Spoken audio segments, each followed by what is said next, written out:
네,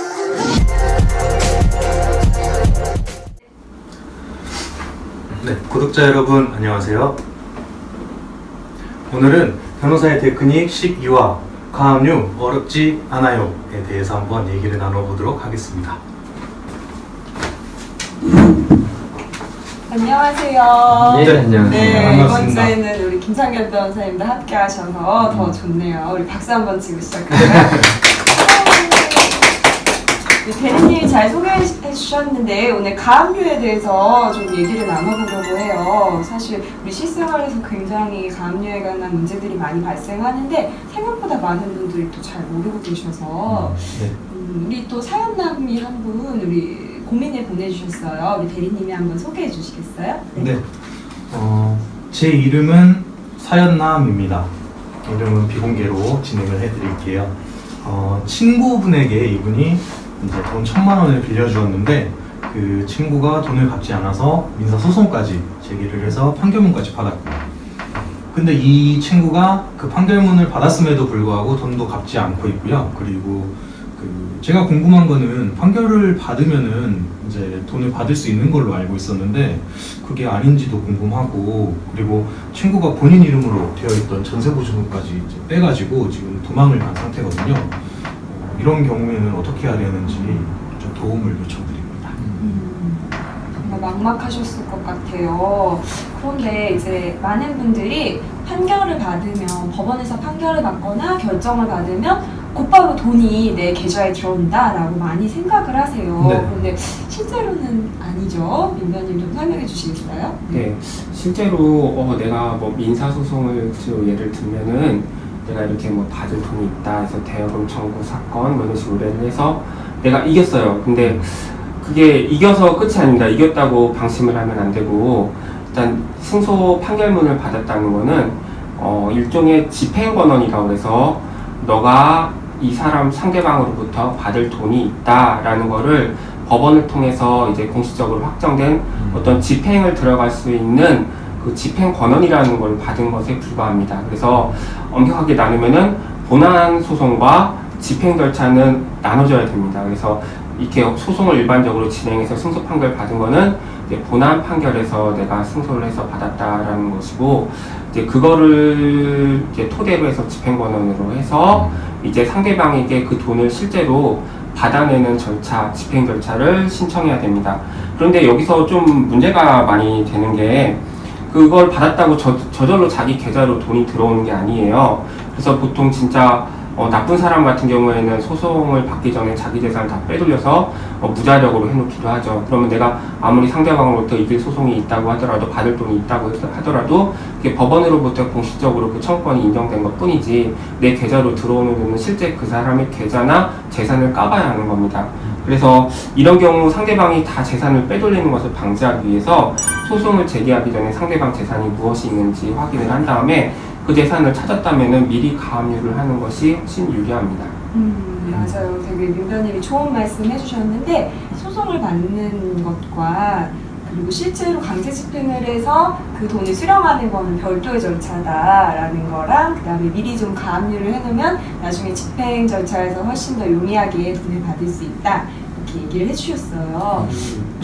그러면 쉽게 말을 하면은 그게 소송을 진행하면서 나중에 집행을 위해서 그 가압류라는 걸 하는데, 그 가압류가 이제 그 재산을 묶어놓는다는 말씀이시죠? 네, 알겠습니다.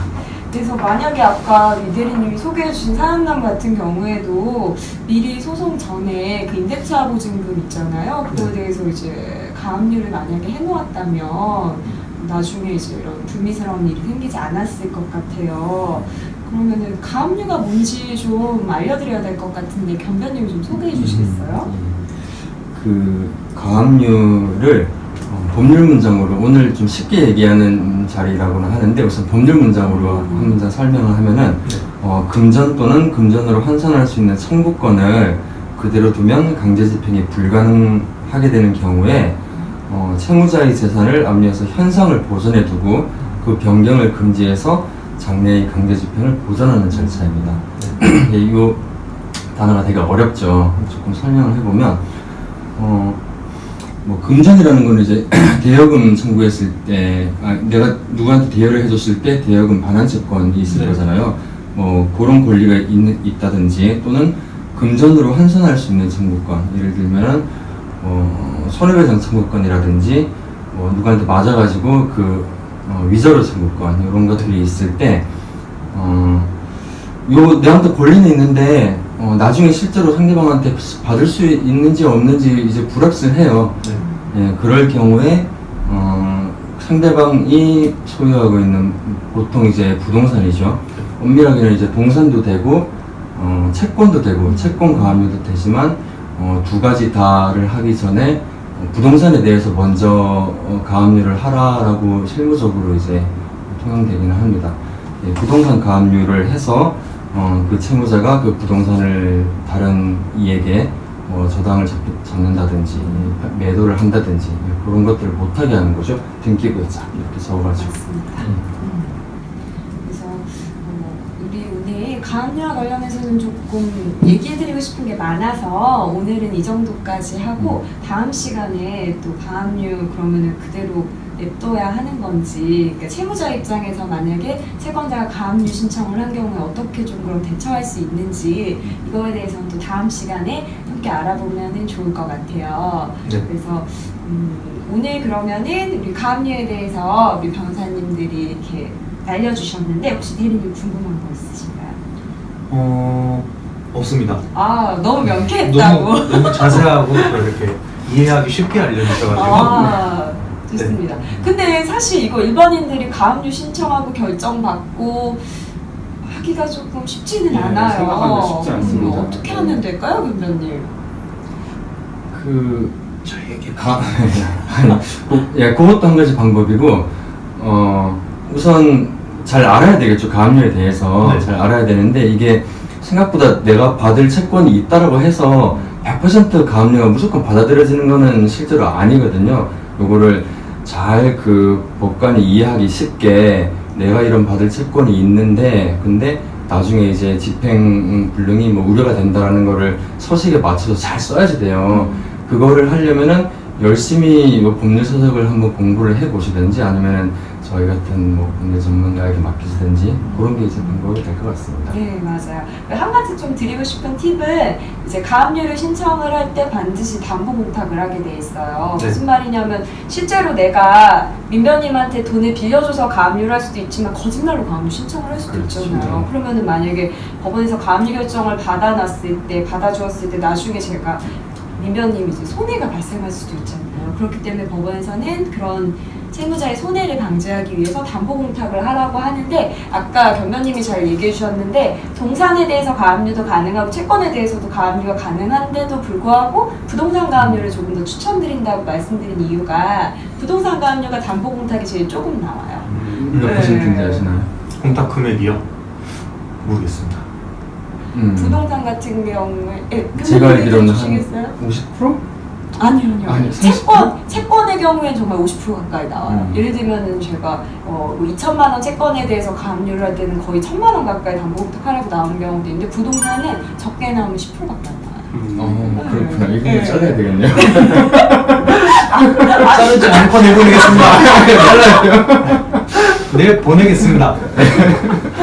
그리고 또 현금으로 이제 담보 공탁이 전액 나오지 않고 또 보증보험증권으로 가능하게 또 그쵸. 나오는 경우도 맞아요. 있고 해서 어쨌든 모든 걸 종합하더라도 부동산 가압류가 가장 담보 공탁이 현금 담보 공탁이 적게 나온다는 거 참고하시면 좋을 것 같아요.